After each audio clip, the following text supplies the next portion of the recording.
ನಮಸ್ಕಾರ ಸ್ನೇಹಿತರೆ, smart online ಸೇವಾ ಯೂಟ್ಯೂಬ್ ಚಾನಲ್ಗೆ ಸ್ವಾಗತ. ನಾನು ಲಿಂಗರಾಜ್ ಬನ್ನಾದ್. ಇವತ್ತಿನ ಈ ವಿಡಿಯೋದಲ್ಲಿ ಯುವ ನಿಧಿಯ ಹೊಸ ಅಪ್ಡೇಟ್ ಬಗ್ಗೆ ಮಾಹಿತಿ ಕೊಡಲಿದ್ದೇನೆ. ಸಂಪೂರ್ಣ ಮಾಹಿತಿ ತಿಳಿಯಲು ಸ್ಕಿಪ್ ಮಾಡದೆ ವಿಡಿಯೋವನ್ನು ಕೊನೆ ತನಕ ನೋಡಿ. ನಾವು ನೀಡುವ ಮಾಹಿತಿ ಡೈಲಿ ಅಪ್ಡೇಟ್ಗಾಗಿ ನಮ್ಮ ಸ್ಮಾರ್ಟ್ ಆನ್ಲೈನ್ ಸೇವಾ ಯೂಟ್ಯೂಬ್ ಚಾನಲನ್ನು ಸಬ್ಸ್ಕ್ರೈಬ್ ಮಾಡಿ. ನಮ್ಮ ವಿಡಿಯೋ ನೋಟಿಫಿಕೇಷನ್ ರೂಪದಲ್ಲಿ ನಿಮಗೆ ಬರಲು ಬಾಜು ಇರುವ ಬೆಲ್ ಬಟನ್ ಒತ್ತಿ. ವಿಡಿಯೋ ಇಷ್ಟವಾದಲ್ಲಿ ಲೈಕ್, ಶೇರ್ ಮಾಡುವುದನ್ನು ಮರೆಯಬೇಡಿ.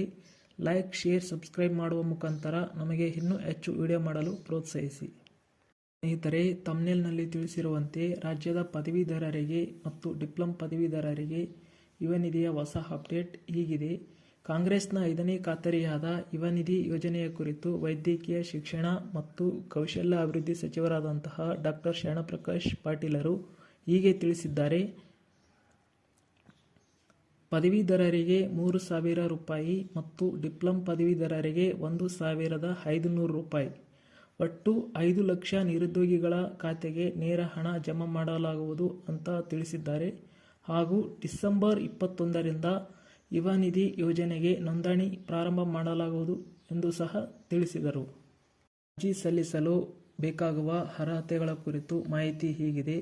ಅರ್ಜಿದಾರರು ಕರ್ನಾಟಕದ ನಿವಾಸಿಯಾಗಿರಬೇಕು. ಪದವಿ ಪಡೆದ 6 ತಿಂಗಳ ನಂತರ ಮತ್ತು ಆಗಲೂ ನಿರುದ್ಯೋಗಿಗಳಾಗಿ ಉಳಿದಿರುವವರಿಗೆ ಸರ್ಕಾರ ಈ ಆರ್ಥಿಕ ನೆರವು ನೀಡುತ್ತದೆ. ಸರ್ಕಾರ 2 ವರ್ಷದವರೆಗೆ ಆರ್ಥಿಕ ನೆರವು ನೀಡುತ್ತದೆ ಮತ್ತು ಪದವೀಧರರು ಈ ಅವಧಿ ತನಕ ನಿರುದ್ಯೋಗಿಗಳಾಗಿ ಉಳಿದಿರಬೇಕು. ಈ ಅವಧಿ ಮಧ್ಯೆ ಅಂದರೆ 2 ವರ್ಷದ ಮಧ್ಯೆ ಉದ್ಯೋಗ ಸಿಕ್ಕರೆ ಅವರಿಗೆ ಆರ್ಥಿಕ ನೆರವು ಸಿಗುವುದಿಲ್ಲ. ಯುವ ನಿಧಿಗೆ ಅರ್ಜಿ ಸಲ್ಲಿಸಲು ಬೇಕಾಗುವ ದಾಖಲೆಗಳು: SSLC marks card, PUC marks card, degree marks card, Aadhaar card, caste and income certificate, bank passbook ಮತ್ತು ಸ್ವಯಂ ಘೋಷಣೆ ಪ್ರಮಾಣ ಪತ್ರ. ನಿಧಿಗೆ ಅರ್ಜಿಯನ್ನು ಸೇವಾ ಸಿಂಧು ಪೋರ್ಟಲ್ನಲ್ಲಿ ಸಲ್ಲಿಸಬಹುದು. ಗಮನಿಸಿ ಸ್ನೇಹಿತರೆ, 2022 ಮತ್ತು 23ನೇ ಶೈಕ್ಷಣಿಕ ಅವಧಿಯಲ್ಲಿ ಪದವಿ ಮುಗಿಸಿದವರಿಗೆ ಮಾತ್ರ ಈ ಲಾಭ ಸಿಗಲಿದೆ.